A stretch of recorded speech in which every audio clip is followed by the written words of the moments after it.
Di sini ingin saya tekankan kembali, karena sering kali hal-hal yang seperti ini menyebabkan pertikaian di tengah-tengah kaum muslimin.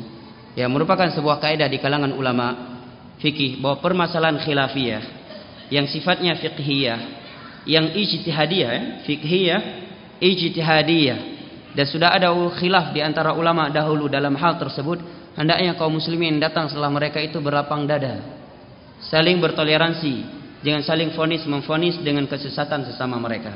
Contohnya masalah jahar malah dalam salat sir, dalam salat jahriyah. Kalau kita mengikuti mazhab Hanafi dan Maliki dan Hanafi memang berpendapat tidak dibacakan sekali, ya, totalitas tidak dibaca, tidak sir dan tidak jahar. Ini mazhab Hanafi dan Maliki. Imam Syafi'i berpendapat wajib dibaca karena dia bagian dari Al-Fatihah.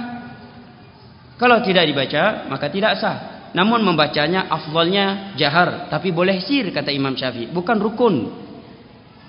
Tidak ada satupun ya mazhab ulama yang menyatakan rukun sah salat menjahar basmalah. Itu enggak ada mazhab apapun. Ya, bahkan Imam Syafi'i yang berpendapat wajib membaca basmalah, beliau menyatakan boleh sir, boleh jahar, hanya saja jahar lebih afdal. Demikian diungkapkan oleh Al-Imam Ibnul Jauzi dalam tafsir beliau Zadul Masir, seorang ulama mazhab Syafi'i.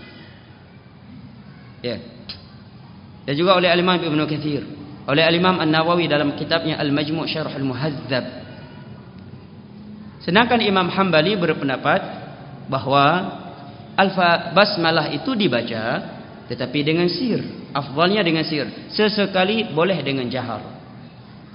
Dan mereka saling berlapang dada dalam hal ini. Tidak ada di antara mereka yang enggak mau salat di belakang yang menjahar basmalah karena dia berpendapat sir.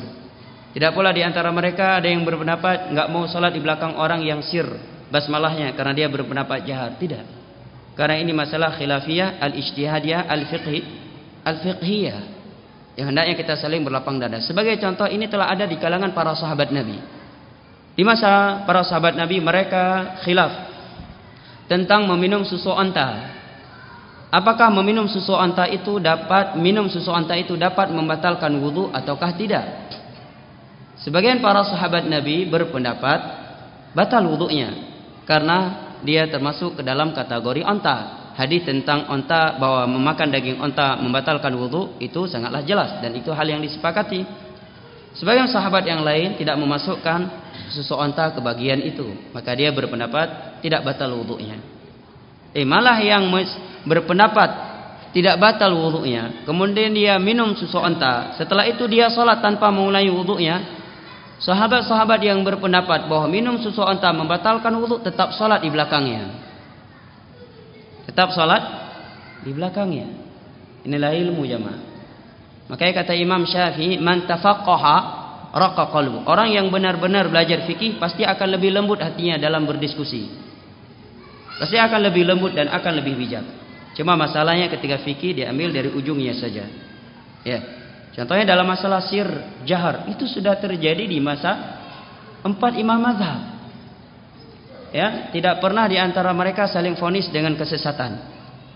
Tidak pernah Imam Hambali pegah baik ka sumayang sagai bak masjid awak Syafi'i. Ya awaknya jahar. Imam Syafi'i pi hantong ku pegah baik sagai-sagai ka sumayang awaknya. Nyan hani baca basmalah. Orang yang basmalah hani baca, tinggal Al-Fatihah hani baca. Enggak. Mereka saling berlapang dada. Ini masalah fiqih. Khilafiyah ijtihadiyah. Yes, bagian dalam hal ini juga seperti kunut dalam salat subuh. Yang ini berpendapat kunut, Anda tidak, kemudian Anda jadi makmum, silakan jadi makmum di belakangnya. Bahkan Syekh bin Baz menyatakan, kamu ikut saja kunut enggak apa-apa walaupun kamu berpendapat tidak kunut karena posisi kamu sebagai makmumnya. Ini fatwa Syekh bin Baz. Demikian juga yang lainnya. Yang jadi masalah enggak mau salat subuh gara-gara enggak ada kunut. Katro Masjidil Haram, hana itu mayang Masjidil Haram gara-gara hana kunut. Masjidil Haram. Tertuh ribeboh salat gada. Pat cok ribeboh salat, tertuh ribeboh salat. Ya, ino mu pula pingku ida sumayang, tertuh ribeboh salat. Ya, dalam surah hana merpa. Di Masjidil Haram satu salat pahalanya 100.000 salat di luar Masjidil Haram kecuali Masjid Nabawi dan Masjidil Aqsa.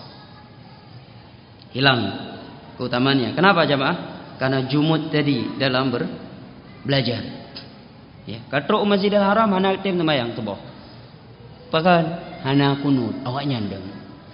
La haula wala quwwata illa billah. Imam Syafi'i, Imam Hambali, Imam Maliki, Imam Hanafi, bagaimana mereka berlapang dada dalam masalah khilafiyah, al-fiqhiyah, al-ijtihadiyah tentu.